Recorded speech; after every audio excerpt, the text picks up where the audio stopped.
hari ini kita mulai lengah, saya melihatnya. Kalau menurut Mbak Ani, sejak kapan pendidikan karakter dilakukan? Kalau kita ngomong lebih dalam lagi, pendidikan itu ada dalam kandungan. Makanya kemudian ibu itu madrasatul ula itu di situ.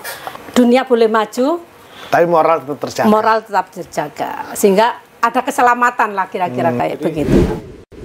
Assalamualaikum warahmatullahi wabarakatuh. Apa kabar para penonton Jatim Channel? Kembali lagi dengan saya Suko Widodo dalam pertemuan kali ini. Nah, seperti biasa, saya selalu membawa orang-orang istimewa untuk membuat perubahan bukan hanya Jawa Timur tapi Indonesia yang lebih bagus. Dan orang yang saya hadirkan ini aslinya ya, tapi jangan bilang siapa, aslinya adalah seorang guru. Mbak Ani Masakah SPD MSI. Jadi beliau itu guru sebenarnya, makanya ini harus sambil, tapi sambilnya adalah wakil ketua DPRD Jawa Timur. Apa kabar Mbak Ani? Alhamdulillah baik. Sehat ya? Alhamdulillah sehat. Senangnya sama bu guru ini kan selalu semangatnya luar biasa. Jadi antara yang dituturkan dianut itu relatif sama. Nah ini matur nuwun di podcast saya di Jatim Channel ini sengaja podcast ini memang membawa inspirasi terhadap hal baru, dan salah satu yang ingin saya bicarakan dengan Mbak Ani adalah soal pendidikan karakter. Nah, kan pas guru. Yes. Tapi ngomong-ngomong, sebelum jadi anggota dewan tuh memang guru betul ya? Iya. Jadi kalau dari sisi keilmuan memang saya dari IKIP. IKIP Surabaya yang hari ini jurusannya apa Mbak dulu?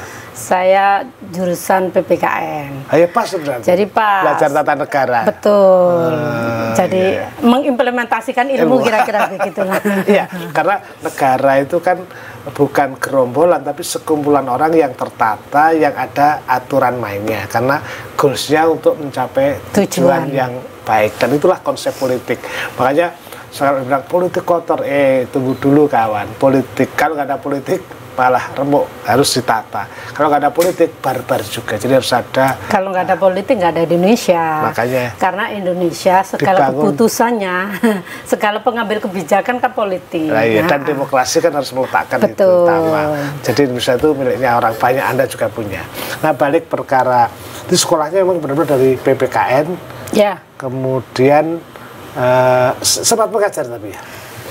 Saya lulus 96, ngajar langsung untuk tingkatan SMA lah ya. Karena itu 2004 saya mencoba untuk ekspansi, bisa berjuang lah. Yang kebetulan saya juga aktivis lah ya. Itu masalahnya, betul. Saya aktivis di mulai di SMA ya. Kemudian di kampus juga. Saat itu belum ada BEM, yang ada HMJ dan Senat. Saya masih di situ. Saya juga tukang demo saat itu. Udah kelihatan. Kalau ada foto, saya foto dulu. Terus di luarnya saya juga aktivis NO lah, perempuan NO. Modal sosial itulah ketika era reformasi memberikan peluang saya untuk bisa berjuang di dunia masyarakat yang lebih yang lebih adil, lebih merdeka, lebih ekspresif. Kira-kira begitulah. Dengan bekal ilmu saya, maka 2004 saya terjun, hingga saat ini saya 4 periode. Dan keuntungan yang ditakdirkan oleh Allah, saya nomor 1 terus, gitu ceritanya. Kak, saya mau cerita, Ibu duluan juga.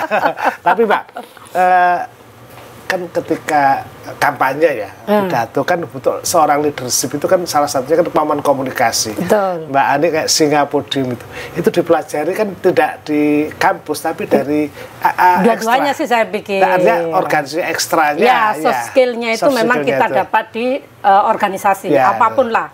Yang namanya organisasi 70% lah membentuk diri kira-kira kayak begitu. Dan itu sebenarnya mahal kalau diuangkan, sangat mahal, tetapi murah karena kita gratis. Sehingga saya mungkin di momen awal ini saya mendoronglah kepada generasi penerus kami agar kita jangan menjadi orang kutu buku doang. Karena kutu buku tidak menyelesaikan persoalan. Tapi bagaimana kita kutu buku is karena kita butuh pengayaan SDM kan. butuh nalar-nalar kritis. Tetapi apalah artinya nalar kritis tidak diimbangi dengan sosialnya, sosiologinya. Lah di sini kita harus bisa berperan. Lah organisasi itu yang bisa mencetak itu, mengkolaborasikan. Tapi waktu ngambil master di PSDM itu sudah jadi anggota dewan waktu itu? Sudah. Saya ambil masternya itu. Di UNER itu ketat sekali ya. Tahun 2008. 2008. Jadi memang ketat sampai pada dalam satu semester, satu mata kuliah, persentase kehadiran harus 80% kala itu. Nggak perlu DPR apa? Nggak perlu DPR, nggak perlu DPR. Ada 1-2 mata kuliah yang saya harus remedi. Bukan mengulang, mendalami ilmu. Diberikan jatah waktu. Jadi ini menariknya. Jadi jangan dikira kalau masuk sekolah UNER misalnya itu anggota dewan cuma duduk terus selesai. Diberikan jadi harus mengulang karena kehadirannya tidak mencapai. Betul. Dan sekolah itu sesungguhnya, dan kita akan bicara soal sekolah terutama adalah soal disiplin.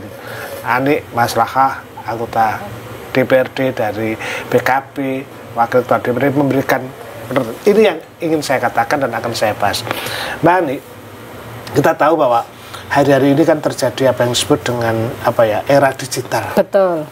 Luar biasa, dan dalam beberapa pernyataan Mbak Ani menyatakan pentingnya pendidikan karakter. Kita mau juga ulang tahun guru. Apa yang bisa Anda ceritakan atau sampaikan?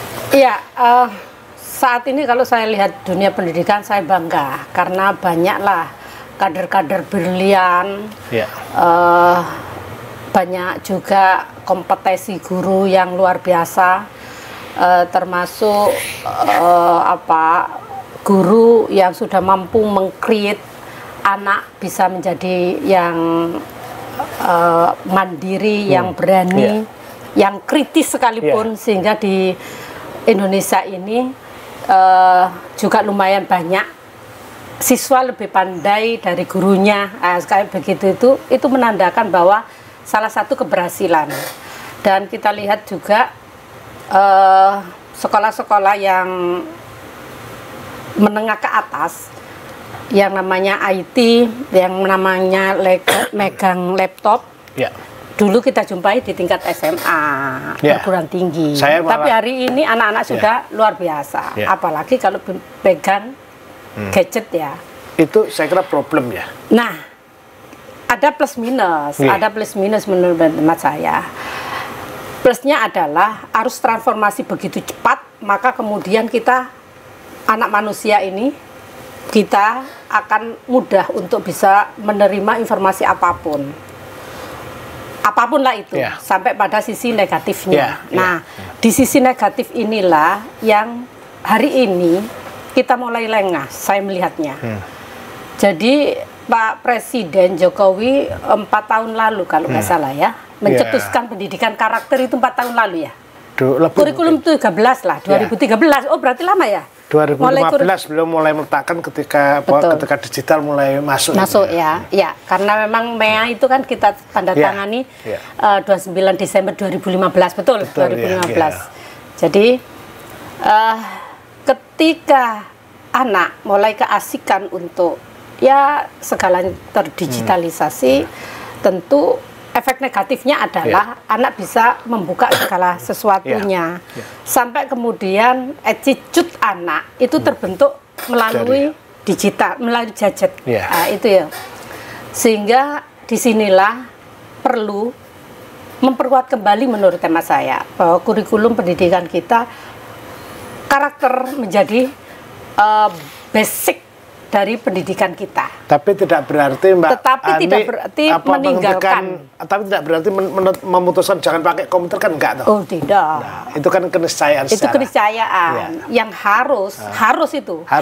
Kenapa tidak? Kalau harus, ya karena kalau tidak kita ketinggalan zaman. Apalagi kita sudah mengarah kepada era revolusi industri 5 kan begitu. Hari ini kita masih 4.0 ya. Tapi yang jadi persoalan kan kemudian yang lama dianggap tidak terpakai, misalnya soal sopan santun dianggap tidak menjadi. Dan itu fakta. Itu fakta yang terjadi hari ini. Dampak negatif orang kalau sudah gadget, orang kalau sudah duduk laptop, itu kan menganggap orang lain itu tidak ada. Ya. Yang lama dianggap tidak terpakai, misalnya soal sopan santun dianggap itu tidak menjadi benar. Itu yang fakta. Ya. Itu fakta yang terjadi hari ini. Dampak negatif orang kalau sudah gadget, orang kalau sudah duduk laptop, itu kan menganggap orang lain itu tidak ada. Ya. Ya, karena ada rumah kebakaran dianggap guyon. Dianggap guyon. Nah, yang lebih fatal lagi ketika orang yang harus dihormati masuk, itu dianggap temannya. Saya punya pengalaman banyak itu. Begitu ya. Dan saya juga melihat. Artinya ada banyak pandangan atau fenomena itu terjadi di sekolah-sekolah tingkat dasar. Itu dari keluhan-keluhan. Ya kebetulan saya juga adalah sekolah mengelola yayasan pendidikan tingkat itu anak dasar. Kecil sudah gitu. Anak kecil sudah begitu. Kenapa? Ya karena pengaruh gadget, pengaruh digital itu sangat luar biasa membentuk karakter anak. Tapi memang agak memberatkan karena Indonesia tahun ini adalah juara 1 netizennya se-Asia Tenggara untuk ketidaksopanan.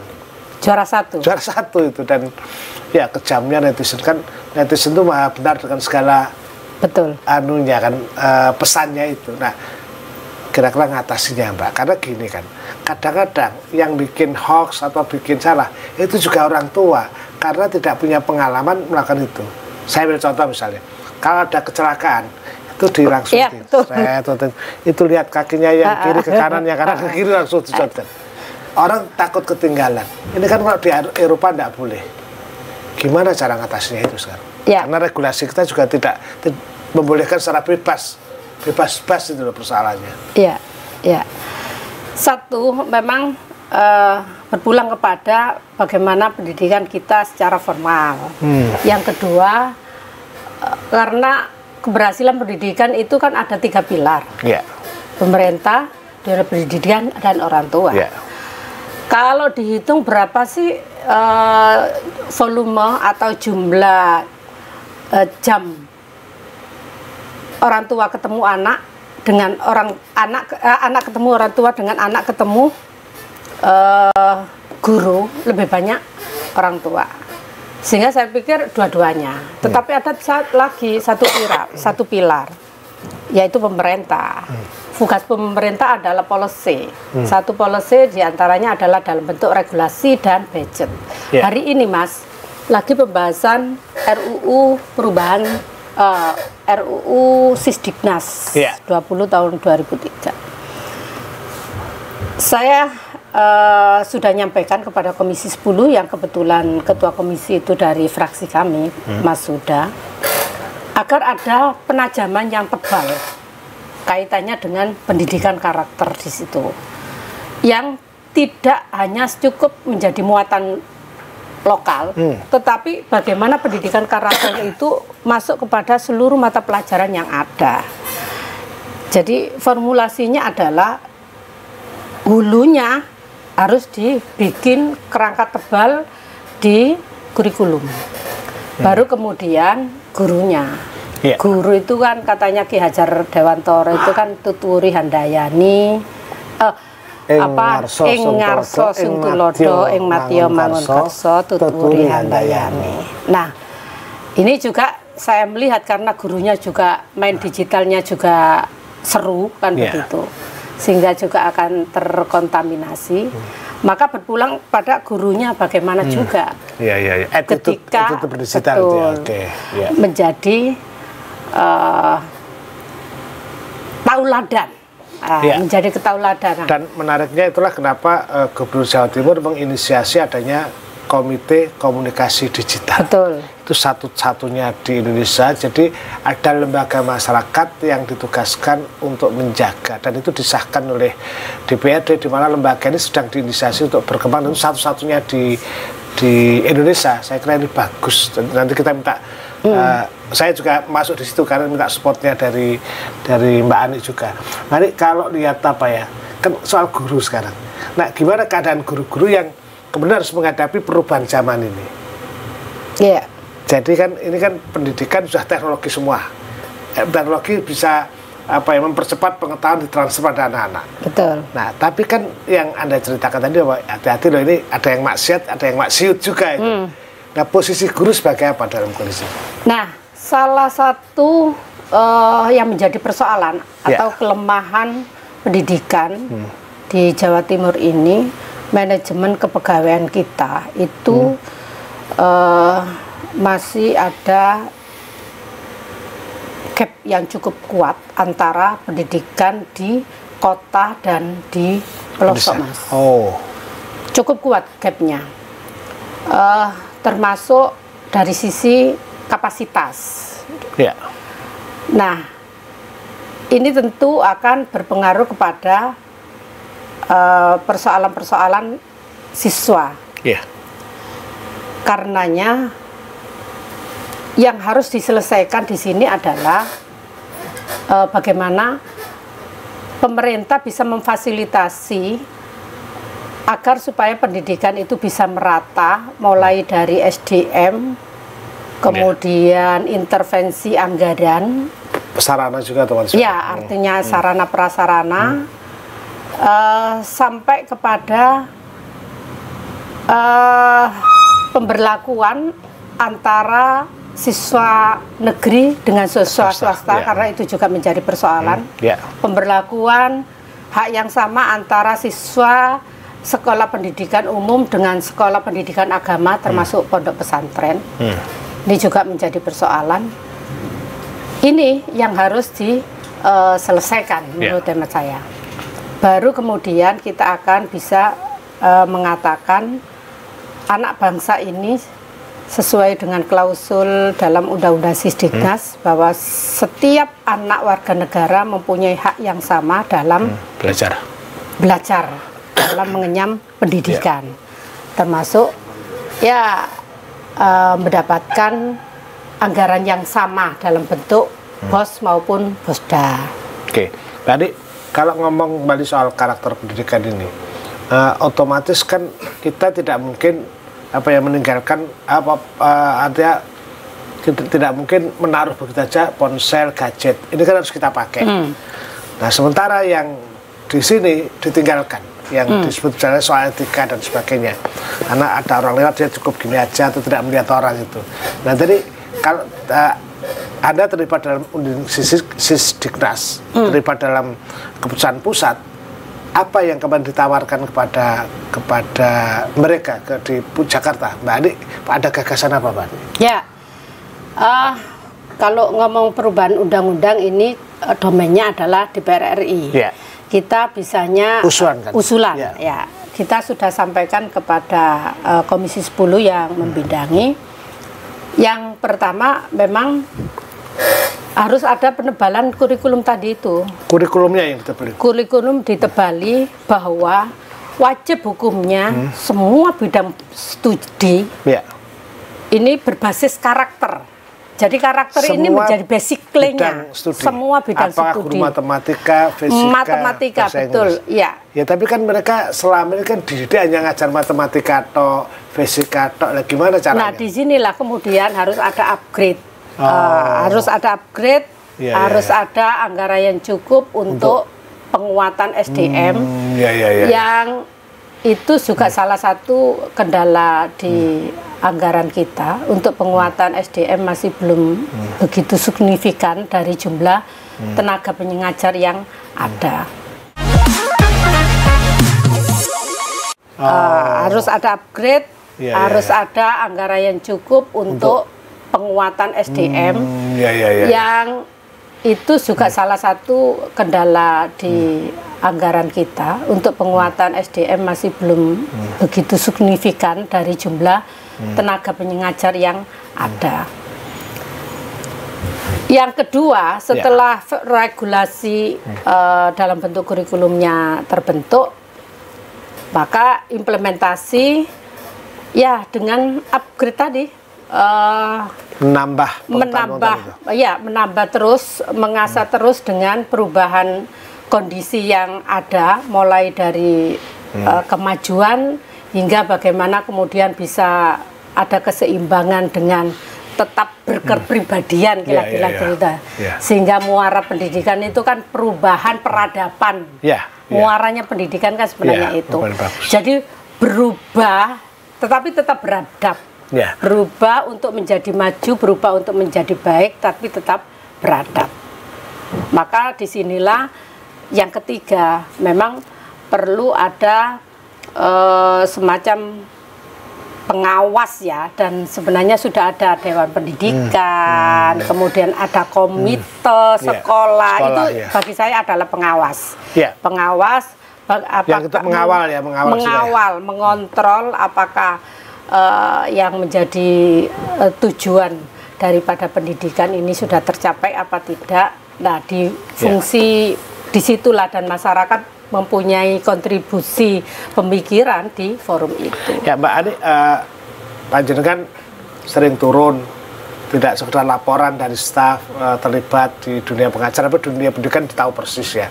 Kemudian gitu, apa persoalan-persoalan kita mulai dari kan ada guru, ada siswa, ada orang tua, ada sarana prasarana.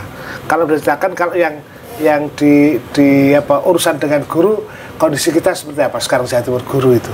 Guru dengan siapa? Iya, semua guru. Apakah jumlahnya sudah memadai atau dari jumlah? Pertama, kesejahteraan yang menjadi sambatan guru. Tidak hanya Jawa Timur ya. Tetapi, itu yang saya mau tanyakan.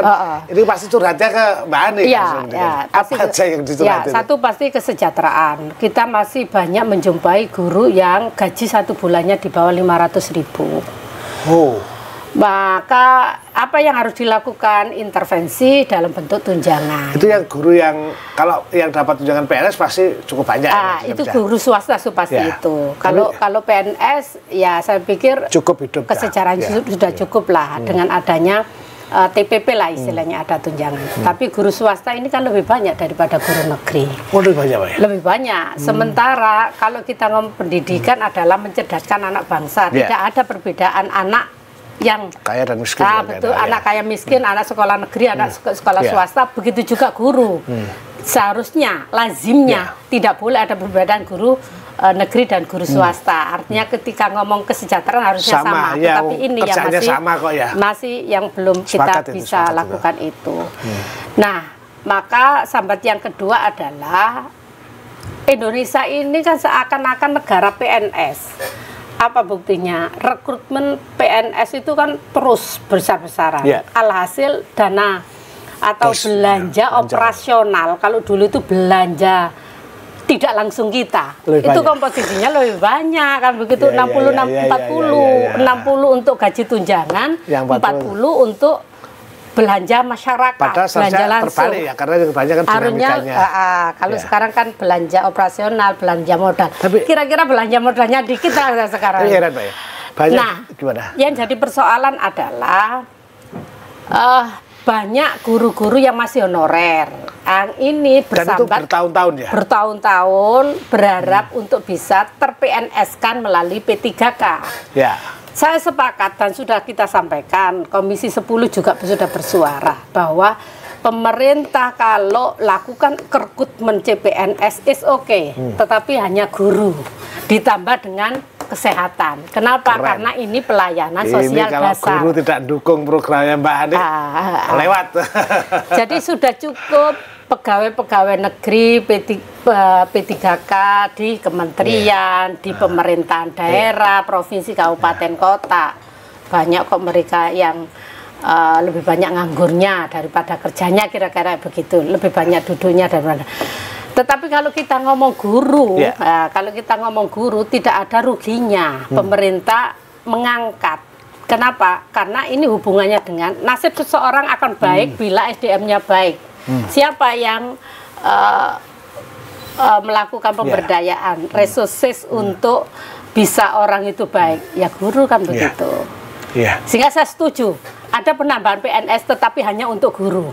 Ditambah karena pelayanan sosial dasar kan itu kesehatan ada standar-standar menjadi guru, tidak asal masuk aja. Tetap. Jadi sekalipun dia adalah honorer yang sudah berpuluhan tahun, itu menjadi penghargaan, mungkin ada tambah nilai lah. Tetapi standar tetap harus dilakukan. Satu itu, jadi masih kategori kesejahteraan. Yang kedua, Penguatan SDM ini yang satu, ada dua perkara ini, ada dua masalah. Satu, SDM yang masih belum merata, ya masih belum merata. Kesenjangan antara kota dan desa masih disparitas masih tinggi. Yang kedua, kesenjangan antara negeri dan swasta. Ada tiga sih sebenarnya. Swasta kan lebih mahal, Mbak. Hari ini pemerintah itu lebih memberikan anak emas dan anak tiri.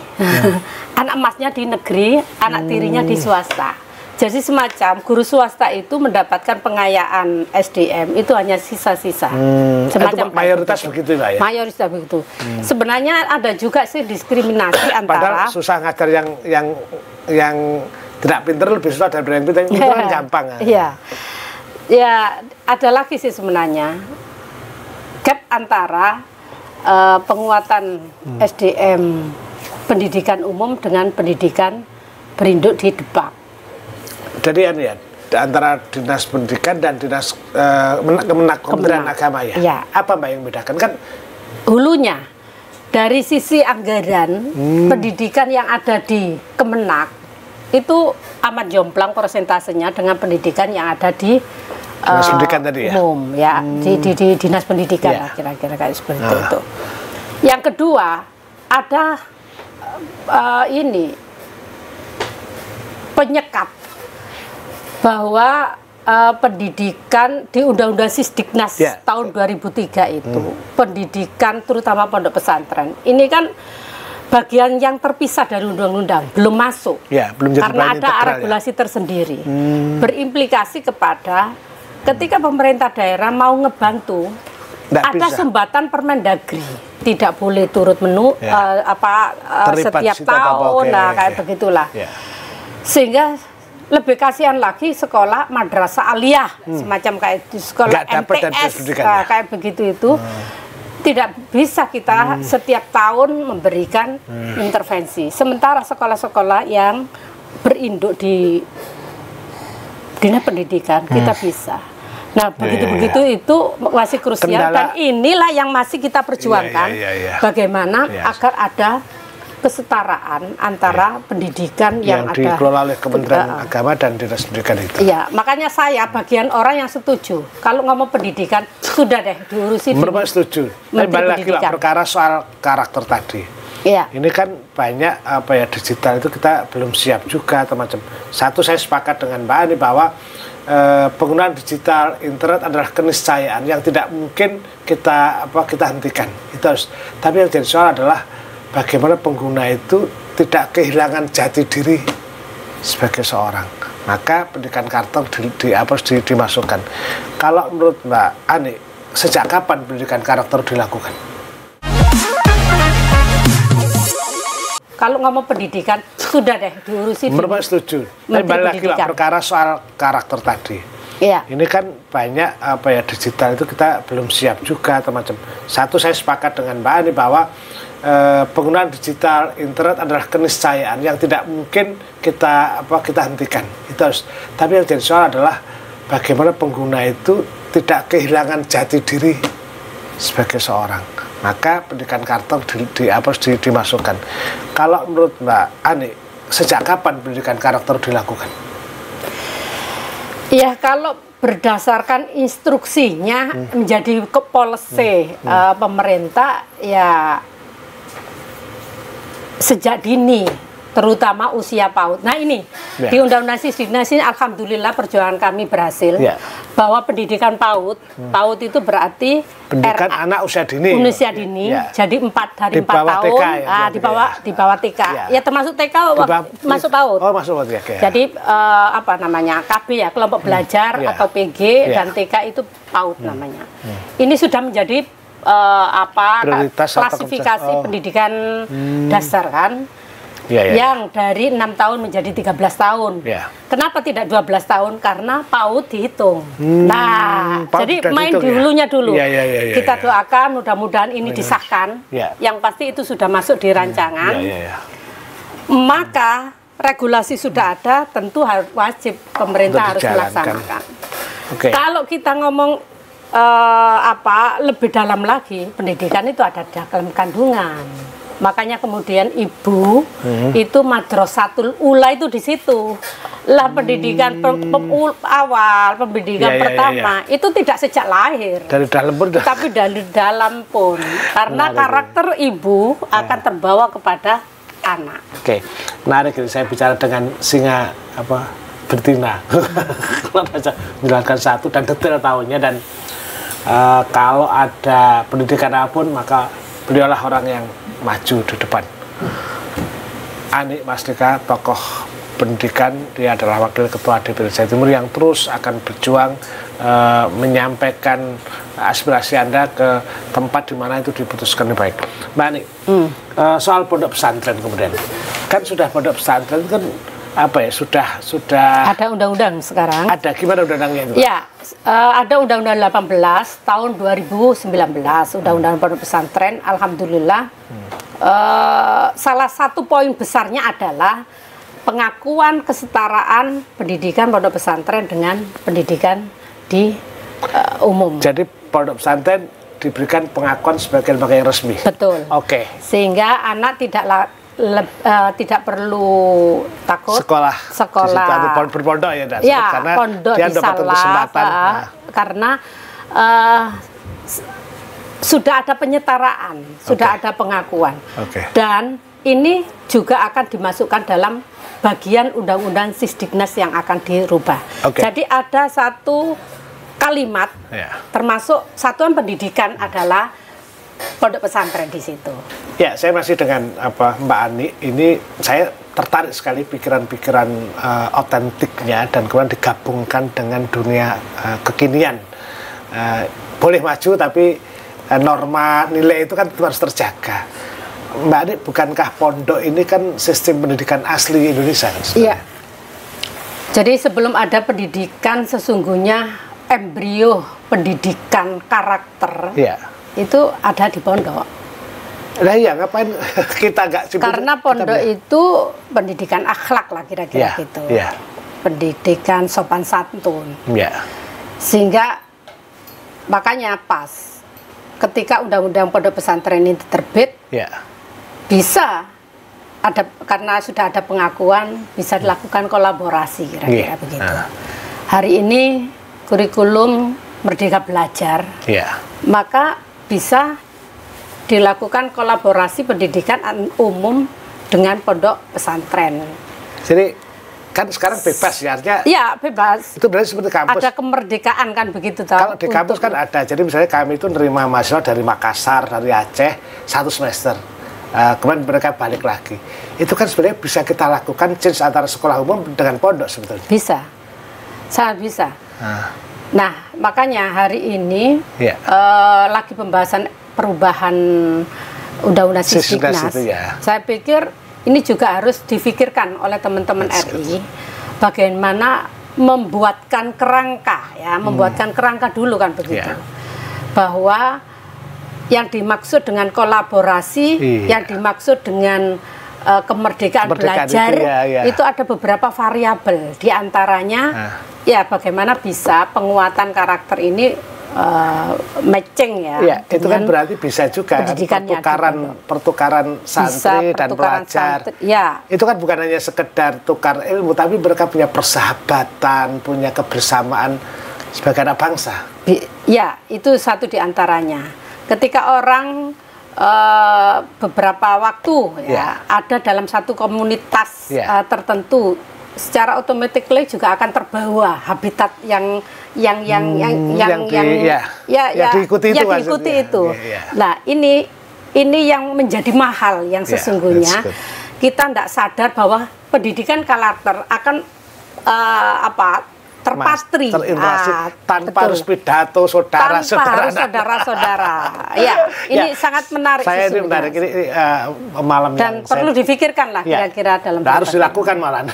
Saya tertarik ini pikirannya Mbak Ani ini ketika Merdeka Belajar itu selama ini masih dikonsep, tetapi dalam praktiknya dan kita butuhnya Jawa Timur punya modal itu. Misalnya ketika puasa misalnya, daripada bikin pondok Ramadan di sekolah, udah dimasukkan pondok beneran aja. Ya kenapa tidak? Atau ketika anak-anak pondok ada yang sepak bolanya olahraga bagus, di sekolah di Semanor misalnya dalam beberapa bulan, itu sangat mungkin. Ini baru menurut saya. Saya kira. Jadi ada banyak muatan yang didapat lah, persahabatan sehingga memperkokoh persatuan. Betul. Akhirnya ada kesejajaran antara pondok pesantren dengan pendidikan. Hal yang lebih penting ini, yang substansial, yaitu tadi akan masuk ilmu terapan akhlak yang beberapa waktu kita hilang. Jadi kalau saya malah tertarik gini, sejauh ini kita ini mengaku persatuan satu pesan, tapi pada titik tertentu ada pengkotaan. Tapi kalau mereka sudah saling mengenal, ada interaksi itu, sehingga ada perasaan yang sama untuk bersama-sama. Ini yang saya kira mahal, hidup bersama, dan itu pelajaran di berbagai negeri Korea macam-macam juga melakukan hal sama. Jadi padahal kita punya. Betul. Harus diperjuangkan loh, Mbak. Iya. Saya akan catat terus loh ya. Iya, benar. Nah, mungkin ada yang sampaikan dalam dunia saya juga ada kalimat ketika soal digital itu kita tidak mungkin melawan angin, atau nelayan tidak mungkin melawan angin. Yang bisa dilakukan adalah layarnya itu bagaimana kita lakukan. Tapi kita tetap selamat. Sampai tujuan itu yang menjadi kunci. Dan itu saya kira sepakat kalau ini semangatnya anggota dewan yang guru itu ya gini. Oke, Mbak Adik, mungkin ada yang sampaikan pada masyarakat tentang apa sekarang yang kita minta pada orang tua atau guru atau semua pihak untuk membangun pendidikan karakter di Jawa Timur ini. Mbak Adik, mungkin ada yang sampaikan pada masyarakat tentang apa sekarang yang kita minta pada orang tua atau guru atau semua pihak untuk membangun pendidikan karakter di Jawa Timur ini. Ya, keberhasilan anak kita itu tidak cukup kita tempat di dunia pendidikan formal dan kita serahkan sepenuhnya, apalagi kemudian ada embel-embel karena saya sudah bayar. Berapa lama sih anak dididik di dunia pendidikan formal? Dengan berapa lama anak hidup bersama orang tua? Karenanya, pertama saya berharap kepada orang tua dengan era globalisasi yang arus transformasi ini begitu dahsyat, digitalisasi menjadi aktivitas kita sehari-hari. Ada satu poin besar di situ adalah ketika orang tua tidak melakukan pendampingan, orang tua tidak memberikan didikan, maka anak akan terbawa arus dengan adanya digital yang di situ ada plus ada minusnya. Apapun kita bisa buka, maka orang tua tentu harus melakukan safety, pendampingan,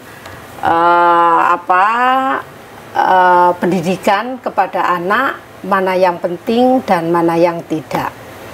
Yang kedua, berharap kepada pemerintah terkait dengan persoalan-persoalan yang masih muncul, yang masih belum terselesaikan, mulai dari kesetaraan para guru negeri swasta, pendidikan di negeri dan pondok pesantren, pendidikan yang berinduk di Kementerian Pendidikan dan Kemenak. Ini harus ada perlakuan yang sama karena prinsipnya semua anak manusia mempunyai hak yang sama untuk memperoleh pendidikan, termasuk juga antara kota dengan desa. Jangan sampai terjadi gap, mulai dari gap SDM gurunya hingga gap terhadap anak-anak, termasuk pendidikan inklusi yang hari ini Jawa Timur masih perlu didorong lagi. Masih ada diskriminasi kepada kelompok-kelompok difabel yang masih termarginalkan, yang harus diklasifikasikan, yang harus dipisahkan, padahal mereka harusnya bisa mengenyam pendidikan yang lebih dekat dengan rumah, yang sama perlakuannya dengan anak-anak normal lainnya. Ini masih belum kuat di Jawa Timur termasuk Indonesia, sehingga pemerintah harus membuat bingkai bagaimana semua itu bisa ada solusi, termasuk kesejahteraan gurunya. Ya, itu yang saya kira harus penting. Sehingga ini harus menjadi dorongan pemikiran untuk mereview kebijakan-kebijakan yang hari ini sedang terproses untuk perubahan undang-undang pendidikan. Kita harus menuju perubahan yang baik, education for all, pendidikan untuk semua, dan itu sudah tersurat dalam preambul undang-undang. Tujuan negara adalah salah satu mencerdaskan kehidupan bangsa. Itu mencerdaskan kehidupan bangsa. Itu artinya semua anak bangsa harus mendapat perlakuan untuk menuju ke perbaikan. Yang menarik gini, Mbak Ani kan dari dunia pondok paham, saya mungkin dunia sekolahnya. Ini menarik, Jawa Timur ini sekarang ini mengcopy manuskrip kuno ketika jauh sebelum saya merdeka. Dan itu saya kira akan menjadi temuan terus. Artinya teknologi pun, digital pun juga bisa mengangkat ini. Artinya ini kan bisa dipertemukan untuk tujuan lebih baik. Mbak Ani sepakat bahwa perubahan itu harus tidak meninggalkan nilai. Betul. Ya, tapi juga nilai jangan juga menghentikan lajunya di digital itu. Nah, terhadap kondisi ini, Pak, kan bisa juga yang kuliah Merdeka Belajar, gurunya kan juga bisa dipertukarkan, Pak. Jadi sesekali guru sekolah SMA tertentu bisa mengajar di pondok misalnya. Itu kan, dan sebaliknya kan sangat mungkin kalau yang gagasannya. Ya, kalau kurikulum Merdeka Belajar harusnya begitu implementasinya. Ya. Jadi apa sih yang menjadi kearifan lokal kira-kira gitu Jawa Timur? Jawa Timur itu banyak pondok, tetapi degradasi moral terbesar kan Jawa Timur. Kita kan provinsi pondok, Pak. Provinsi pondok lagi kira-kira itu. Apa persoalan terbesar? Ternyata narkoba kita juga pada posisi kedua kan. Kejahatan sosial juga kita ratingnya tinggi juga di antara provinsi yang lain. Artinya kita butuh intervensi pondok. Maka perlu memang kita lakukan kolaborasi, tidak hanya siswanya tetapi gurunya juga. Kira-kira kayak begitulah. Sehingga kita akan bisa mengatasi lah.